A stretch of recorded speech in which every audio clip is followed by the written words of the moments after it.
Stillwater's Morning Scramble. Got Petty hanging around still from Stillwater Medical Center. Appreciate that. I think you can hear it. I got it now. You can hear it. Yep. And the mayor is on. Will Joyce. Good morning, Mayor. Good morning, Steve. Good morning, Scott. Hey, good morning. So you can hear him, right? Yeah, I got it. All right. I appreciate this. Scott's in person. We're staying 6 feet apart, not more than that. And Mayor Joyce is joining us on a City Council day, right? Yeah, we do have a regular city council meeting tonight. So I was going to ask what you did over the weekend, but I really appreciate, by the way, your post that you put that you turned off the phone and you spent time with your kids. You watched a movie. That's awesome. I'm glad you were able to do that, and that hopefully clears the mind a little bit, right? And gets getting priorities in order is tough sometimes. Yeah, it is, and it wasn't really a planned thing. Given honestly, I can't say I expected quite as much that happened this weekend to happen, but my daughter was ready to go play and wanted me to shut my phone off, and so I said, okay, it's been a crazy few weeks, so let's just turn it all off and go hang out. So we went fishing, watched a movie, all kinds of stuff. It was a good Saturday. Good for you. Those days, having a daughter that'll be 25 this year and a son that's going to be 23 next month, you will not regret taking that time, Will. So kudos to you. Glad you did it. I believe that. You probably need to do that about 3 times a week if you can. Yes, it was definitely a good thing, and I may do it more often for sure. Yeah, I sent you. Obviously, we had change of plans over the weekend. On Friday, we were talking about the changes that were opening up, and then later on with all the news. And I didn't see it live, but first of all, kudos to the news press and others that were on top of that and got the statement from Norman McNichol, which I think resonated with a lot of people. And I mentioned in the 7 o'clock hour, but I've known Norm over 25 years, and I can't think of anybody that I'd trust with my life more than Chief McNichol, actually. Yeah. I mean, he's been there, done that. Read that statement. But then, and I didn't talk to you, I texted you yesterday because my sister Kathy, who lives outside of St. Louis, may be listening this morning, but she sent me a note saying, I'm watching your mayor on MSNBC. And we kind of knew that possibly was coming, but I was able to watch the replay of this. And tell us about the feedback you're getting with the changes, and obviously the approach because I thought you were kind of low key in a way of saying, hey, we're modifying some things, but I thought you treated it very respectfully.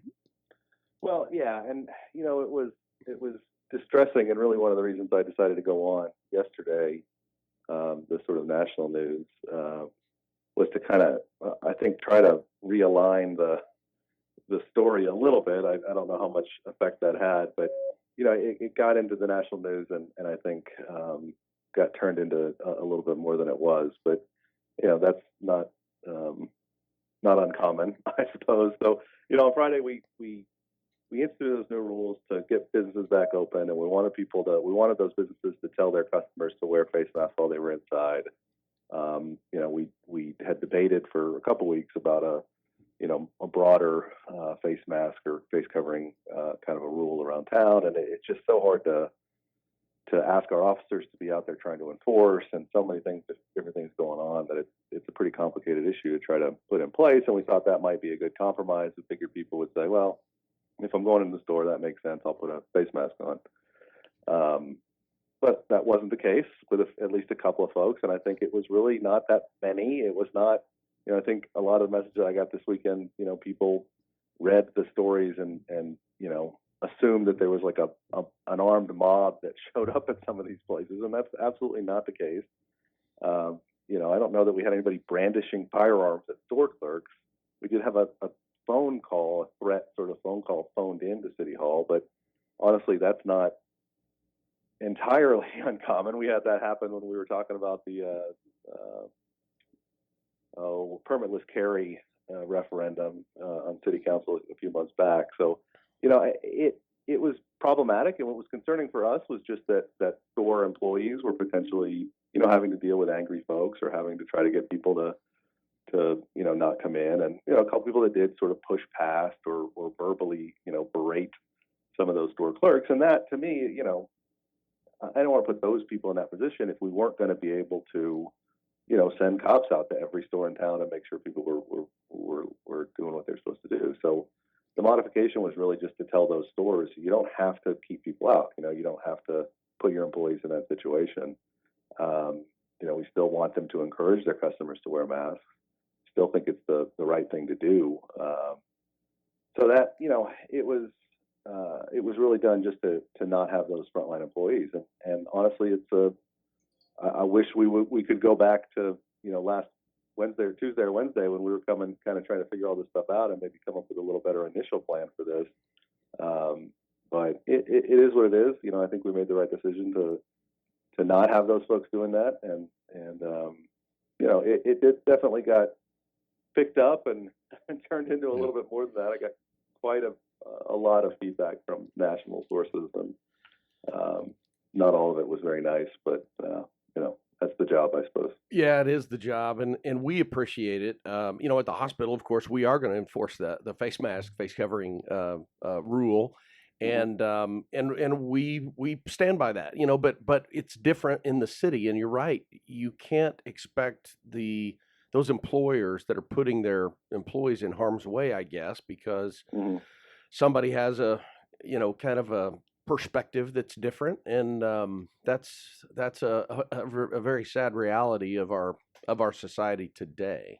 I think one of the great things about having both of you on today, but the fact is, everything. This is the first time for every decision. I saw this morning, or I saw this yesterday, but I saw the governor of Mississippi on, and because of spikes that they have in the numbers, they've delayed their opening.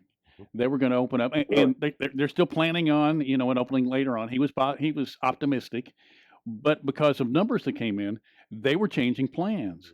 And this is all first time for everybody. And it sounds like, in talking to you, Mayor, that this was mainly just, okay, let's do it this way instead, because this is not going as smoothly as we thought, but it wasn't crisis situation. No, it wasn't. And the comments that I've gotten of, well, why didn't you just send the police to arrest these people? I mean, we didn't, these were calls we got after the fact, just from store owners or managers who were saying, hey, we just want you to know we're having these issues. We don't really, want our employees to have to mess with it. So, it wasn't crisis. We didn't have cops out trying to break up fights and that kind of stuff. I think that's the part that I think people maybe don't understand about how all that happened. But you're right. I mean, I think the important thing, and somebody asked me, what kind of a precedent does this set? And I said, well, I hope the precedent it sets is that we're going to be flexible and figure out, we're, like you said, we're all doing this. Nobody has got a blueprint for this at all. Nobody. Yeah. Anywhere. And as much as we want to talk about thinking it through and being smart and trying to be be good planners, there's still a lot of factors and a lot of issues that go into this that are difficult to plan for. And so I hope people understand and recognize and appreciate the fact that we weren't going to stand by a policy that we weren't 100% sure of and just say, well, no, sorry, we made a decision, we're gonna we're not going to be willing to walk it back or to step back and say, oh, maybe we need to reconsider. I mean, we all have to be flexible. We all have to be willing to consider the facts as they come in and to respond to the circumstances as they arise. And I think that's responsible government. I think that's responsible leadership in the sense that all of us, whether it's the hospital or the city or a store, just the store itself or even our family decisions, that we have to go, well, this is kind of what we're hoping happens. If it doesn't happen, we'll step back and reevaluate and go forward, the best way we can. And that's what we're trying to do here. Yeah, and I think the good news is most citizens in Stillwater and this area understand and respect those issues that you just said. Hey, we gotta, we're not going to be so rigid that we're not going to walk back something, but we also want the community and abroad, the folks abroad, to know that this is still the contagion is still there. It's still highly contagious. And I went to the, on cue several times this weekend for different things.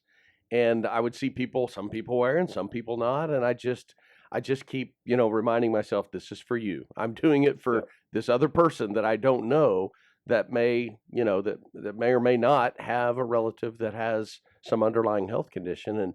And if we can focus on that we're doing this for others, then hopefully the community and around the country we'll get through this a lot quicker. But hey, it's going to take time, and you don't have to look very far back to 1918 to see what happened when people did relax a lot. Mhm. So it's tough Yep. on an economy, isn't it? It is. Scott, Dr. Trad, I believe, cut a PSA Yes. here, cut Yeah. a commercial. Mhm. And on it, you're talking about the flu epidemic. It Yep. said how they handled it different in St. Louis Yes. than in Pittsburgh. Yes. One, they had restrictions, they had rules. Pittsburgh, they had a party. Pittsburgh then had an epidemic, and it was tragic. Yeah. Yeah.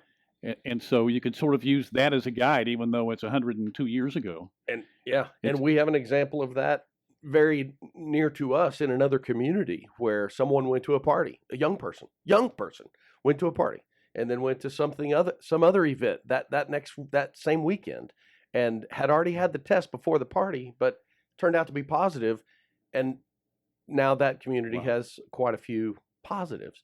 And it's Mm. just it's the reality of this pandemic. Yeah. Yeah, Steve, I speaking of the 1918 sort of precedent, we've talked before about a book I've read called The Great Influenza about that, very detailed analysis Right. of a lot of that stuff. And You're reading that before actually- this, actually. I did. I read it a couple years ago. Actually, it's a great book and really interesting. But I actually picked it up this weekend and was flipping through it and kind of some of the conclusions that the author had made. And one of the major things he talked about, in those cities, was not just the fact that they didn't have, they may have rolled rules back too early or they didn't put them in soon enough, all that kind of stuff. But one of the things he talked a lot about was leadership and messaging. And, the places that took it seriously and from a leadership perspective made a, very clear statement that this is a dangerous situation. This is a serious issue. You need to take care of yourself. You need to, do what you can to stop spreading the disease. Those places, even with just the better messaging and getting people to understand how serious it was, fared better than places where leadership said, "Oh, it's not that big of a deal. We have it under control. Don't worry about it. Don't live in fear." All that kind of messaging, convinces people that they don't need to worry about it. They don't need to do anything, right? And it's not about inducing panic. It's not about, making people scared. It's just about giving good, solid, clear facts about why this is a problem, what you can do to help protect your community, and doing that consistently and making sure people understand why it's important and why they're being asked to do that. And I think that, to me, sort of reading that again, I think resonated very clearly with all of this, because lots has changed. A lot of stuff has changed in 100 years about how we treat disease and all that kind of stuff. But what hasn't is that need to be very clear and direct with people, to be honest about the risk, to be honest about the situation, and give people something to hold on to so they know how they can help. And the way people can help right now in this pandemic is just like Scott said, protect each other. Don't make somebody else sick. There are ways that you can do that. You can wear a face covering. You can avoid situations where you're around people to the extent you can. You can wash your hands. You can practice all of that stuff very consistently, and that's the way this thing gets beat. And we've got to put that messaging out there clearly and consistently at all levels of government for all of our communities, so that people can fight back together. It's interesting, isn't it? How communication, it's kind of like a great marriage or a great employer. When communication is clear and concise, the outcomes, everybody knows where you stand. Yep. You know what direction we're going and how you view that kind of behavior. And communication is the key. Well said. So, and also knowing what facts, and unfortunately, we've turned this into a political football, or it has been turned in. I don't think we've turned it into that, but it Right. has been turned into that, where there can be numbers out there. I saw something, and I don't think I'm going to make him mad by saying this, because I communicated. I sat on my deck and I texted Larry Reese a few times last night. We were just conversing, but where he saw a number that was wrong. Yeah. And the people that put it out there, when the person posted it, knew it was wrong, I think. But people then see that and believe it. Yeah. And it was basically that we've been misled about the positives or the deaths, and it's Yeah. really 37,000 and not 67,000. Yeah. And that was posted.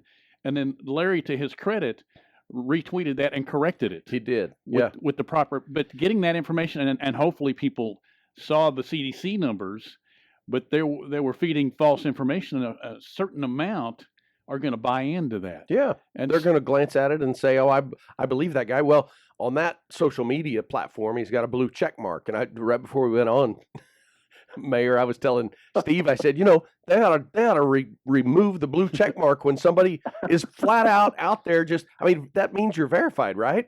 Well, Yep. the blue check mark means you're verified. So I'm thinking a lot of these followers, and I'd never looked at that guy before, but I noticed he's got a lot of followers. I thought, man, they ought to start a deal that, hey, if you're going to just blatantly put false information out, we're going to remove your blue check mark. And it starts the feed to where people were going, and a lot of good people see that and go, wow, that number's not right. It's really only half of this.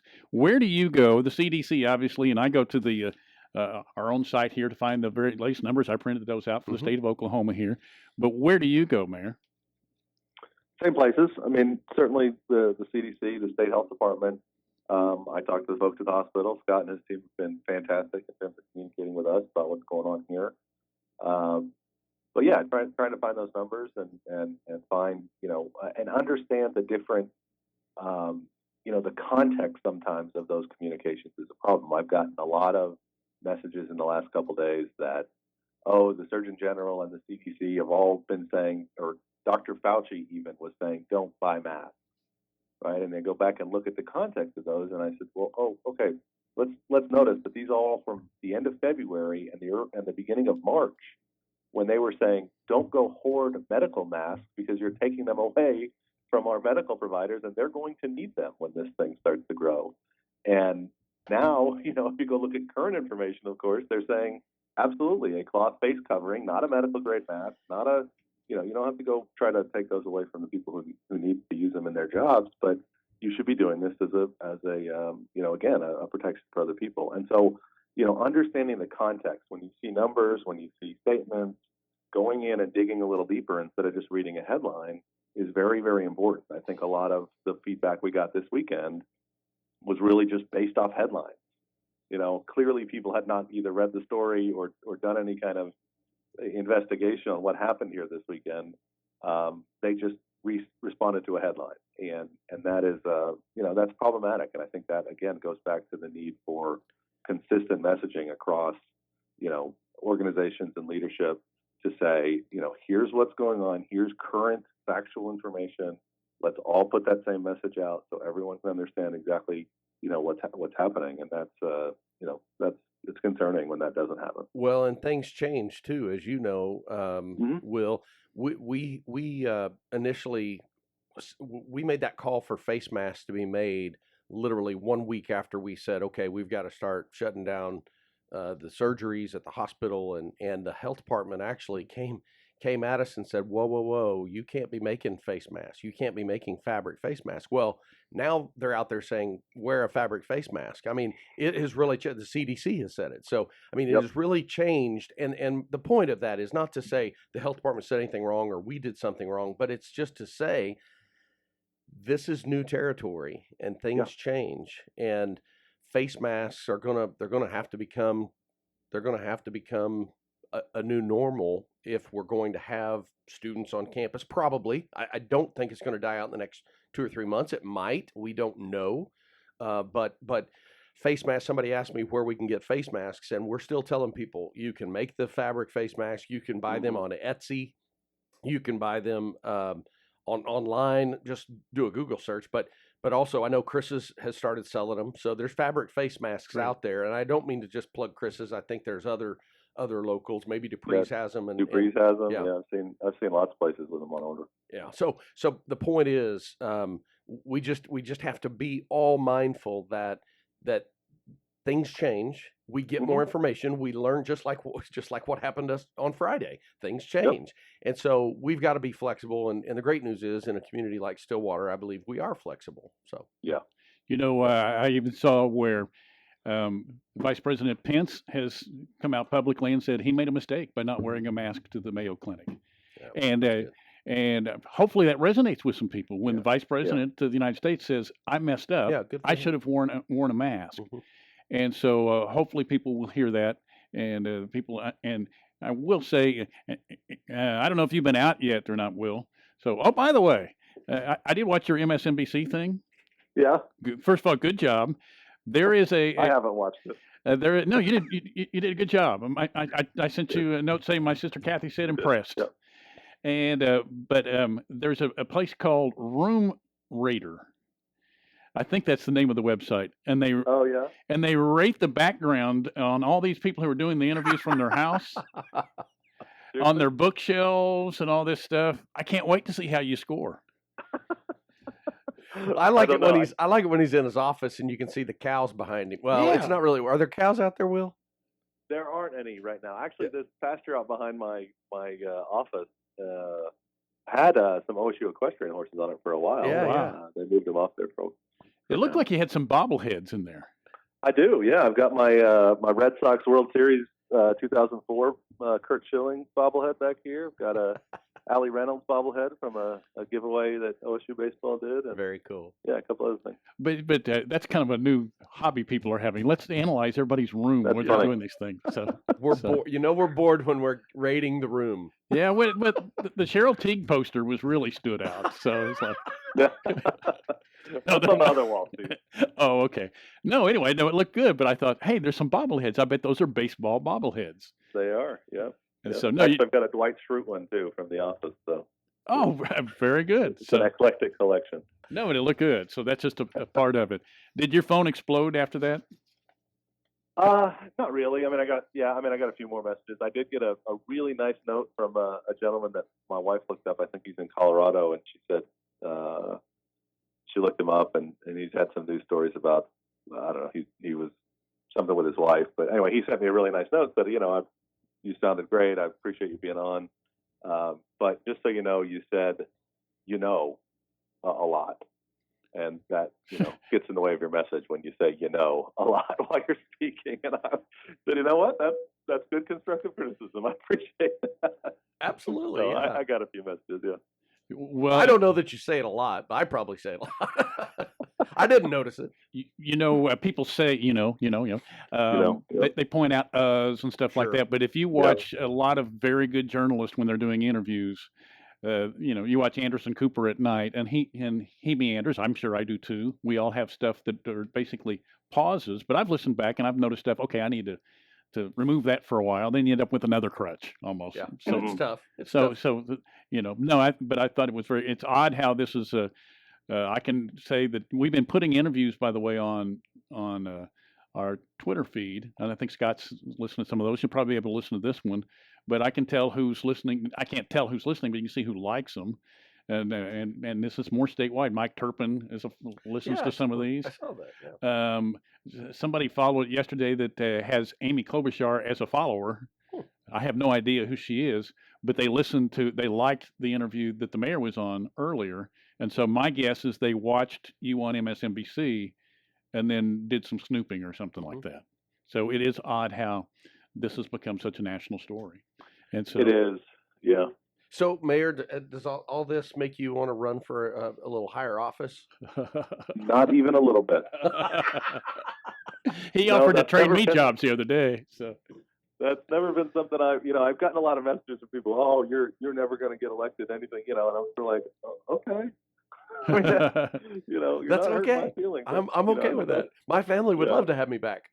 And that's that's so many people that don't understand this is a volunteer job. Yeah. and, Yeah, I saw somebody and said I something think they about your assume paycheck. everybody who's in some kind of political office is somehow an aspirant for president or something. I mean, it just they I don't know. I mean, I think there's just such a distrust of people in public offices, but from some segments of our society that every time something like this comes up, they want to turn it into some kind of political issue and use it to fight their bigger political battle or whatever. And it's sad and it's disappointing because honestly, none of that has anything to do with this, right? And certainly it doesn't have anything to do with the way I make decisions or what I'm concerned about.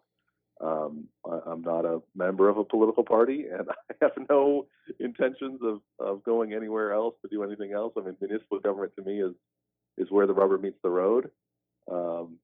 This is the place where you can actually help your community in a lot of ways. And the higher up you get, the more disconnected you get from what's actually happening in people's day-to-day lives. And I'm not sure that's particularly interesting to me, but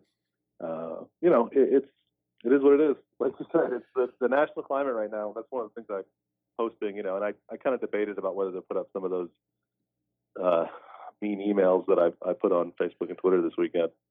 But I think people need to understand, I think especially outside of Stillwater, because like I said, people in Stillwater have been great. There are some people that disagree, and for the most part, they've been respectful about it.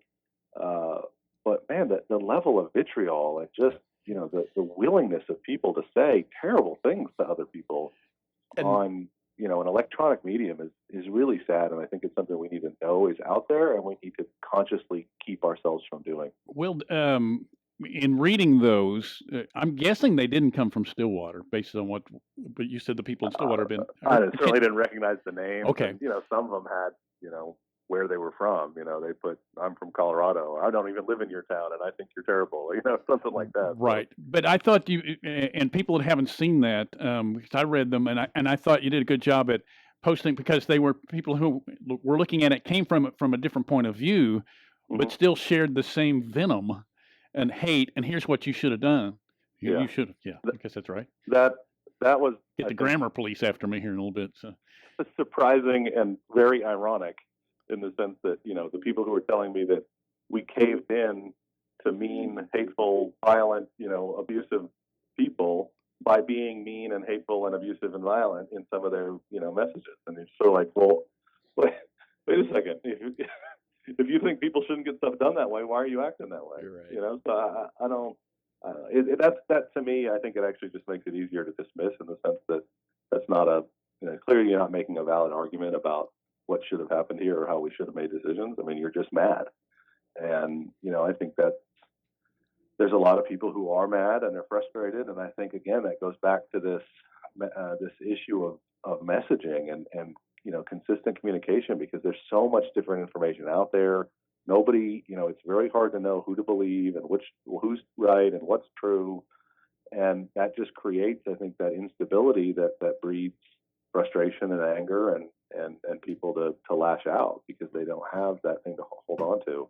I think it was this quote was from that influenza book, but I think it's originally from Abraham Lincoln. That it's something like, the leaders need to make the horrors of life concrete so that people can break them up, right? So this idea of helping people understand what's going on, see what it's like, what is really the issue that we need to battle with, and then there's something we can hold on to. At this point, we don't know what's going on. There's so much differing stuff out there that people really don't know what to do, and that, I think, is what breeds some of that anger and frustration and leads to people to lash out.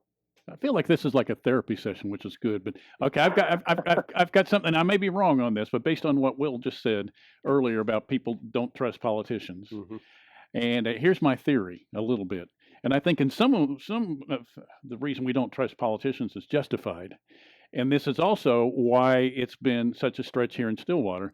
I think we don't trust politicians that make decisions that would be best for their political career, and we see that all the time. What would be best?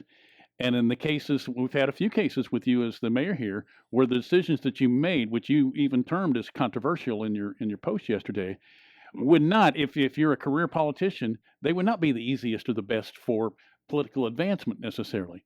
But you made that move anyway, right? And I think that's true. In big picture, I think people will look back and appreciate that. I think one of the things we don't like about career politicians is that they almost take a poll, what do the voters who are going to vote in November want me to do? And then they do that, as opposed to making a hard decision, which is going to really ruffle a lot of feathers, not be easy at the time, but is in the big picture for the greater good.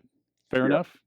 Yeah, absolutely. And honestly, a little behind the scenes sort of glimpse into that kind of thinking. I mean, on Friday afternoon, when we were talking about what to do, and whether we should walk this back or whether we should take a different approach. I mean, I kind of said this is what's going to, one of the main responses to us making this modification is going to be these people who say you gave in to terrorists and you folded and I mean, that's the way it's going to be played in a lot of areas. And I personally was sort of going, I don't want that to be the case. I don't want people to think that. I don't want people to, to think that we're spineless and we're not willing to stand up and support the order. But, and thinking about that from a PR perspective really was my concern. But, thankfully talking to staff and Norman and our city attorney and sort of talking that through and going, listen, do we want to stand by an order that we don't really think is the best thing for the community to have to deal with that right now, just because we don't want to, potentially look bad for having to walk back on it, right? And that's, absolutely true. I mean, we didn't. We weren't going to stand up and say, no, sorry, we're not going to look bad, even though we're not entirely sure that this is the right, way to approach this. We're going to be willing to make that change and take some heat for having to, to change course a little bit midstream. But it was the right thing to do. It was the right thing to do for the community. It was the right decision to make. Even though, I anticipated a lot of that kind of feedback would come in. I didn't necessarily anticipate it would become a national story, but, I knew people were going to see it that way. And we could have tried to spin it differently, but we decided instead to just do what we felt was the right thing for the community and make the change. It's appreciated. So. I was going to just say we appreciate your leadership, Will, and look forward to hopefully having a smooth summer and no spikes. Yeah, absolutely. The best way to keep it from, one of the best ways, certainly the easiest way to keep it from potentially spiking is to just be careful, wear that face mask while you're out, and don't infect other people. Well said. Yeah. So meeting tonight, right? Zoom. Yes, Zoom meeting, 5:30. You can, if you want to sign up to speak, you can do that. You can just get in touch. Go to stillwater.org to the agendas page, and you can see the information about how to get involved in public comment there. We've got a few things on the agenda. It's pretty light tonight. We are trying to keep up with all of the other stuff that's happening, right? The city's still running. We're still doing projects. We're still working on, future plans. So we'll be talking about a few of those things tonight. And then, of course, kind of an update on where we are with all the COVID stuff. There you go. So we covered quite a bit there. Yeah. We kind of blew through your regular break, I think, Steve. Well, we did, but I kind of worked ahead a little bit because I wanted to make sure we got everything out, and I know that we have a good audience out there listening to see what the latest is. The mayor, Will Joyce, Scott Petty, anything that's going on with Stillwater Medical that we need to know? Happy Mother's Day on Sunday. We're still a ways away from it, but just a reminder for those of you that live miles away from your parents or your parent. I have a joke in there, but I'm not sure it's appropriate. So I appreciate that reminder. I'm writing that down. All right, good. See, I thought he was going, well, I won't even tell you. Note to self. Thank you very much, Will, for your service. So there you go, Scott. I mean, you guys, yeah, absolutely, with the hospital and been great. And let's keep working on getting this thing shut down. Hey, good visit. Watch you tonight. Probably talk to you later on in the week then. So okay, thanks, Will. Thank you. Yeah, have a good day. There's the mayor. Will Joyce. I think that was the right number there. And who was it that did the Mother's Day thing? Was that you? You wanted to say? I said Happy Mother's Day. Yeah. So, it ought to be a long week of celebrating mothers. It is. Right? I'm glad you brought that because it's hard to believe, isn't it? So anyway, it is amazing. It's already here. Thanks for hanging out. I appreciate it. It's been that was a longer segment, but we made up for it a little bit ahead of time because I thought it was going to be, and I thought that was great having Scott Petty on with Stillwater Medical Center and the mayor, Will Joyce. So, and I'll see you maybe in 2 days. You're welcome to come back. I'll be here. I'm not sure who's here on Wednesday. I'm working every day. Wellness Wednesday, but this was a good Medical Monday. So, do you feel like there's been therapy done here? You bet. Absolutely. I'm feeling better. Good communication. There you go.